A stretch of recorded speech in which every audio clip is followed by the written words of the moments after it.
राम राम राम राम राम राम राम राम राम नारायण नारायण। निर्गुण उपासना में वही शक्ति ब्रह्म विद्या हो जाती है और सगुण उपासना में वही शक्ति भक्ति हो जाती है। जीव भगवान का ही अंश है। जब वह दूसरों में मानी हुई ममता हटाकर एकमात्र भगवान की स्वतः सिद्ध वास्तविक आत्मीयता को जागृत कर लेता है, तब भगवान की शक्ति उसमें भक्ति रूप से प्रकट हो जाती है। वह भक्ति इतनी विलक्षण है कि निराकार भगवान को भी साकार रूप से प्रकट कर देती है, भगवान को भी खींच लेती है। वह भक्ति भी भगवान ही देते हैं। भगवान की भक्ति रूप शक्ति के दो रूप हैं, विरह और मिलन। भगवान विरह भी भेजते हैं, भगवान विरह भी भेजते हैं और मिलन भी। इस पर एक टिप्पणी। संतों की वाणी में आया है, दैया हरि कृपा करी विरहा दिया पठाय, अर्थात भगवान ने कृपा करके मेरे लिए विरह भेज दिया। जब भगवान विरह भेजते हैं तब भक्त भगवान के बिना व्याकुल हो जाता है। व्याकुलता की अग्नि में संसार की आसक्ति जल जाती है और भगवान प्रकट हो जाते हैं। ज्ञान मार्ग में भगवान की शक्ति पहले उत्कट जिज्ञासा के रूप में आती है, जिससे तत्व को जाने बिना साधक से रहा नहीं जाता, और फिर ब्रह्म विद्या रूप से जीव के अज्ञान का नाश करके उसके वास्तविक स्वरूप को प्रकाशित कर देती है। परंतु भगवान की वह दिव्य शक्ति जिसे भगवान विरह रूप से भेजते हैं, उससे भी बहुत विलक्षण है।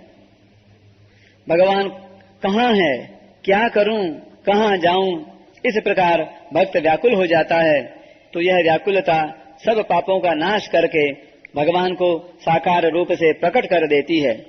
व्याकुलता से जितना जल्दी काम बनता है, उतना विवेक विचार पूर्वक किए गए साधन से नहीं। विशेष बात, भगवान अपनी प्रकृति के द्वारा अवतार लेते हैं और तरह तरह की अलौकिक लीलाएं करते हैं। जैसे अग्नि स्वयं कुछ नहीं करती, उसकी प्रकाशिका शक्ति प्रकाश कर देती है, दाहिका शक्ति जला देती है, ऐसे ही भगवान स्वयं कुछ नहीं करते, उनकी दिव्य शक्ति ही सब काम कर देती है। शास्त्रों में आता है कि सीता जी कहती है, रावण को मारना आदि सब काम मैंने किया है, राम जी ने कुछ नहीं किया। जैसे मनुष्य और उसकी शक्ति ताकत है, ऐसे ही भगवान और उनकी शक्ति है। उस शक्ति को भगवान से अलग भी नहीं कह सकते और एक भी नहीं कह सकते। मनुष्य में जो शक्ति है उसे वह अपने से अलग करके नहीं दिखा सकता, इसलिए वह उससे अलग नहीं है। मनुष्य रहता है पर उसकी शक्ति घटती बढ़ती रहती है, इसलिए वह मनुष्य से एक भी नहीं है। यदि उसकी मनुष्य से एकता होती तो वह उसके स्वरूप के साथ बराबर रहती, घटती बढ़ती नहीं। अतः भगवान और उनकी शक्ति को भिन्न अथवा अभिन्न कुछ भी नहीं कह सकते। दार्शनिकों ने भिन्न भी नहीं कहा और अभिन्न भी नहीं कहा। वह शक्ति अनिर्वचनीय है। भगवान श्री कृष्ण के उपासक उस शक्ति को श्री जी के नाम से, राधा जी के नाम से कहते हैं। जैसे पुरुष और स्त्री दो होते हैं, ऐसे श्री कृष्ण और श्री जी दो नहीं हैं। ज्ञान में तो द्वैत का अद्वैत होता है, अर्थात दो होकर भी एक हो जाता है, और भक्ति में अद्वैत का द्वैत होता है, अर्थात एक होकर भी दो हो जाता है। जीव और ब्रह्म एक हो जाएं तो ज्ञान होता है, और एक ही ब्रह्म दो रूप हो जाए तो भक्ति होती है। एक ही अद्वैत तत्व प्रेम की लीला करने के लिए, प्रेम का आस्वादन करने के लिए, संपूर्ण जीवों को प्रेम का आनंद देने के लिए श्री कृष्ण और श्री जी इन दो रूपों से प्रकट होता है। इस पर एक टिप्पणी। येयम राधा यश्च कृष्णो रसाधिर्देहश्चैकः क्रीडनार्थम द्विधा भूत। जो ये राधा और जो ये कृष्ण रस के सागर हैं, वे एक ही हैं, पर लीला के लिए दो रूप बने हुए हैं।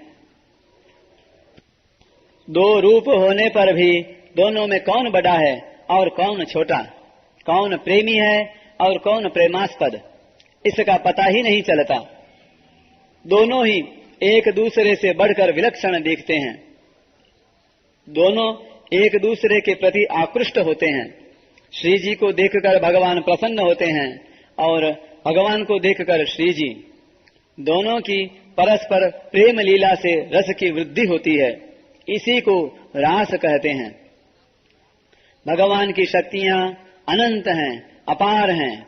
उनकी दिव्य शक्तियों में ऐश्वर्य शक्ति भी है और माधुर्य शक्ति भी। ऐश्वर्य शक्ति से भगवान ऐसे विचित्र और महान कार्य करते हैं जिनको दूसरा कोई कर ही नहीं सकता। ऐश्वर्य शक्ति के कारण उनमें जो महत्ता, विलक्षणता, अलौकिकता दिखती है वह उनके सिवाय और किसी में देखने सुनने में नहीं आती। माधुर्य शक्ति में भगवान अपने ऐश्वर्य को भूल जाते हैं। भगवान को भी मोहित करने वाली माधुर्य शक्ति में एक मधुरता, मिठास होती है, जिसके कारण भगवान बड़े मधुर और प्रिय लगते हैं। जब भगवान ग्वाल बालों के साथ खेलते हैं तब माधुर्य शक्ति प्रकट रहती है।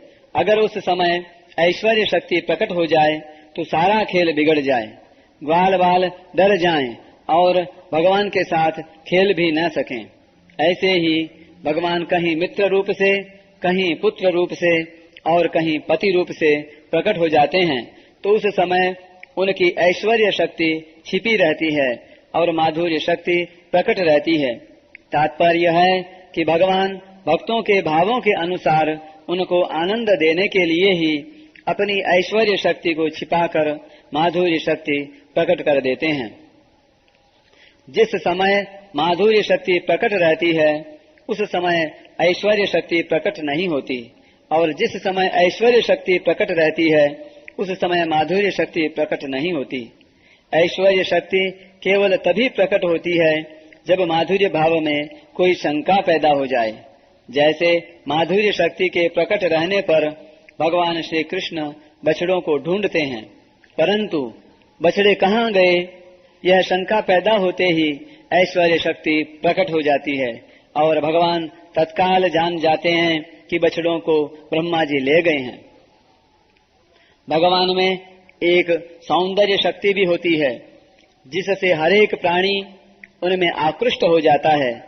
भगवान श्री कृष्ण के सौंदर्य को देखकर मथुरापुर वासिनी स्त्रियां आपस में कहती हैं, गोप्यस्तप किमचरं यदमुष्य रूपं लावण्य सारमसमोर्ध्वमनन्य सिद्धं दृग्भिः पिबन्त्यनुसवाभिनवं दुराप मेकान्तधाम यशसः श्रिय ऐश्वरस्य।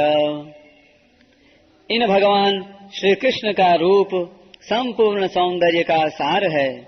सृष्टि मात्र में किसी का भी रूप इनके रूप के समान नहीं है। इनका रूप किसी के संवारने, सजाने अथवा गहने कपड़ों से नहीं, प्रत्युत स्वयं सिद्ध है। इस रूप को देखते देखते तृप्ति भी नहीं होती, क्योंकि यह नित्य नवीन ही रहता है। समग्र यश, सौंदर्य और ऐश्वर्य इस रूप के आश्रित है। इस रूप के दर्शन बहुत ही दुर्लभ हैं। गोपियों ने पता नहीं कौन सा तप किया था जो अपने नेत्रों के दोनों से सदा इनकी रूप माधुरी का पान किया करती हैं।